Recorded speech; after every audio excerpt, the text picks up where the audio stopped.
అందరికీ నమస్కారం. నా పేరు రేపల్లి యోగప్రకాష్, ఏలియాస్ రాము, కోడూరు మండలం, కృష్ణా జిల్లా. తెలుగుదేశం పార్టీ అధినేత చంద్రబాబు నాయుడు గారు కూటమి పాలనకు 2 సంవత్సరాలు పూర్తయిన సందర్భంగా ఇంటింటికి వెళ్లి వారు చేసినటువంటి మంచి పనులను వివరించమని కార్యకర్తలకు ఆదేశాలు ఇచ్చారు. వారు ఆ పని ప్రారంభించారు. వాస్తవంగా జరిగేదేంటంటే, అదే పార్టీకి సంబంధించినటువంటి వారు వారి కార్యకర్తలని, నాయకుల్ని సాదరంగా ఆహ్వానిస్తారు.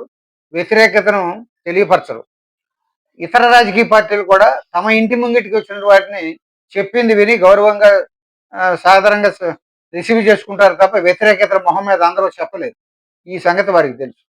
చంద్రబాబు నాయుడు గారి పరిపాలనలో లోపాలేంటో ఆయనకే బాగా తెలుసు. ప్రజలకి ఎన్నికల ముందు ఇచ్చిన వాగ్దానాలని ఏమి అమలు జరిపారో, ఏమి అమలు జరపలేదో ఆయనకి తెలియక కాదు. ఎందుకు అమలు పరచలేదో, ఎప్పటి నుంచి అమలు పరుస్తారో చెప్పాలి. ముఖ్యంగా ప్రతి మహిళకు 1500 ఇస్తానన్నారు, ఇవ్వలేదు. నిరుద్యోగ భృతి ఇవ్వలేదు. ఎరువుల ధరలు పెరిగితే పట్టించుకోలేదు. ఈ సచివాలయాల్లో ఉన్నటువంటి డిజిటల్ అసిస్టెంట్ల కొరత వల్ల ఆ పని మరొకరు తప్పనిసరి పరిస్థితుల్లో చేయటం వల్ల అది అనేక లోపాలతో ప్రజలు ఇబ్బంది పడుతూ ఉన్నారు. ఈ రకమైనటువంటి పరిస్థితి అందరూ ఇబ్బంది పడతానే ఉన్నారు. వీటిని విస్మరించి తప్పుల్ని ఒప్పులుగాను, ఘోరాలు దారుణాలు చేసి వాటిని గొప్పలుగాను తమ అనుకూల మీడియా ద్వారా వాటిని చెల్లుబాటు చేసుకుందాం అనుకుంటే అది సాగదు. పవన్ కళ్యాణ్ అండతో గద్దెనెక్కాం కాబట్టి ఆ అపకీర్తి ఏదన్నా వస్తే ఆయనకు వస్తుంది. మనం మాత్రం ఇంతకు ముందులాగానే ఎటువంటి పరి పశ్చాత్తాపం, పరివర్తన లేకుండా ప్రజల్ని ఇబ్బంది పెట్టేటువంటి పరిస్థితులు, ముఖ్యంగా రైతుల్ని ఆయన కొనసాగిస్తానే ఉన్నారు. ఇది తెలుగు ప్రజలు ఇంకా జరగబోయే 3 సంవత్సరాల కాలం ఎదురు చూస్తారు. ఆ తర్వాత మళ్ళీ ఎన్నికల్లో వారు ఇవ్వదలుచుకుని తీర్పిస్తారు. కాబట్టి ఇప్పుడు సచివాలయ వ్యవస్థని సక్రమంగా ఆ సిబ్బందినంతా చేసి నడిపించమని, ఎరువులు అలాగే విత్తనాలు వగైరా రైతులకి నీళ్లు ఇచ్చేది ఇవ్వండి స్పష్టంగా ప్రకటించడం లేదు. ఆయనేమో మే నెలలోనే వ్యవసాయం చేసి తుఫానులు రాకముందే పంట ఇంటికి తెచ్చుకోమని ఏనాడో పిలిపించారు. ఆ తర్వాత రీసెంట్గా ఇరిగేషన్ డిపార్ట్మెంట్ సూపరింటెండెంట్ ఇంజనీర్ గారి చేత సాగునీరు పూర్తిగా ఇవ్వలేమని, తాగునీటికి ప్రాధాన్యత ఇస్తామని, వ్యవసాయం చేయకుండా ఉంటే మంచిదని, కర్ర వెరగకుండా పాను చాకుండా స్పష్టత లేని ప్రకటనలు ఇప్పించారు. యూరియా కొరత లేదని బెస్ట్ అవార్డు పొందిన కృష్ణా కలెక్టర్ గారితో ప్రకటన ఇప్పించారు. యూరియానేమో కార్డులు, రకరకాల డొంక తిరుగుడు పరిస్థితులు పెట్టారు. ఒక పక్క రెవెన్యూ రికార్డుల్లో అనేక అవకతవకలు ఉంటే వారికి ప్యాస్ పుస్తకాలు ఉండి కూడా పెద్ద మొత్తంలో లక్షలాది మంది రైతులు పట్టాభూములు నిషేధపు జాబితాలో చేర్చబడి ఉంటే వారు బ్యాంకు రుణం ఎలా తెచ్చుకుంటారు? ఈ యూరియా కట్టలు ఎలా తెచ్చుకుంటారు? ఈ ఇబ్బందులు ఎవరు తీరుస్తారు? ఈ ఇబ్బందులన్నిటికీ కారణం వాస్తవంగా చంద్రబాబు గారే. కాబట్టి సచివాలయంలో ఉన్నటువంటి సిబ్బందిని వెంటనే డిజిటల్ అసిస్టెంట్లను భర్తీ చేయవలసిందిగాను, సాగునీరు ఎంతవరకు ఇవ్వగలుగుతారో అది స్పష్టంగా చెప్పవలసిందిగాను, ఇవ్వలేని ప్రాంతానికి ఆ పొలాలకి మత్స్యకారులకు వేట నిషేధ కాలంలో గుర్తు ఇచ్చినట్టుగానే ఇవ్వాలి. అలాగే కోడూరు మండలంలో తీర గ్రామాల్లో గత 7-8 ఏళ్లుగా పాడుపెట్టిన పొలాలు ఉన్నాయి, బంగారం పండే పొలాలు. ఆ పొలాలకి అక్కడ ఒక సమస్య వస్తే అది రొయ్యల చెరువుల రైతులకి, ఆహార పంట వరి పండించే రైతులకి వివాదంగా దాన్ని తీసుకొచ్చి అది ఒక సమస్యగా సృష్టించారు తప్ప ఆహార పంట అయినటువంటి పంట పండించుకునే రైతులకు ఎటువంటి భరోసాను ఇవ్వలేదు. ఈ అనేక అవకతవకలతో కూడిన ముఖ్యంగా చంద్రబాబు నాయుడు గారి పరిపాలన మాటల గారడీగా ఉన్నది, రైతులకు వ్యతిరేకంగా ఉన్నది, కార్పొరేట్లకు అనుకూలంగా ఉన్నది.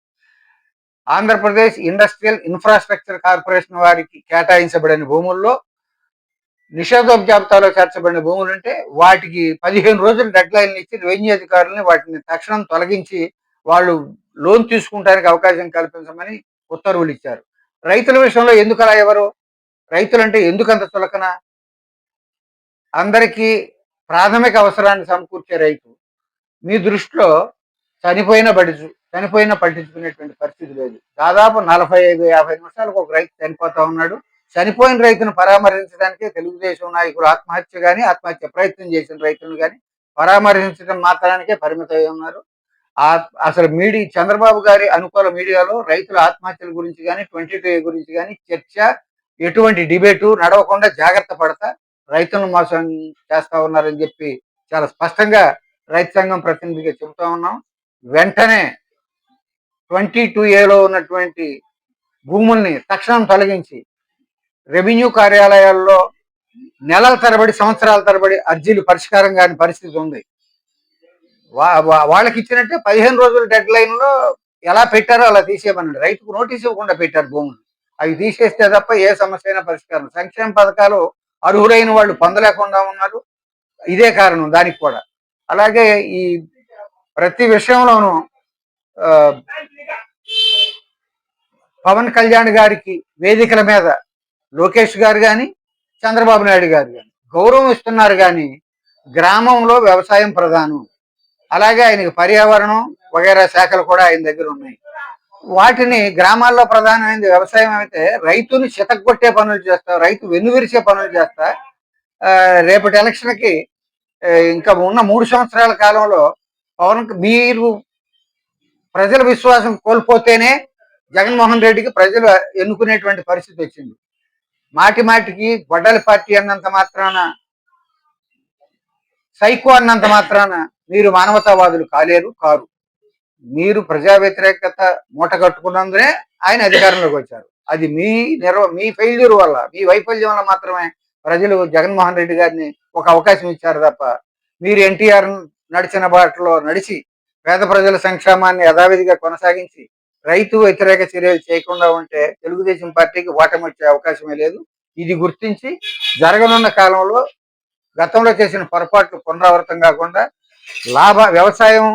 లాభసాటి వ్యవసాయంగా జరిగేటట్టు చర్యలు తీసుకోవాల్సిందిగా కోరుతాం.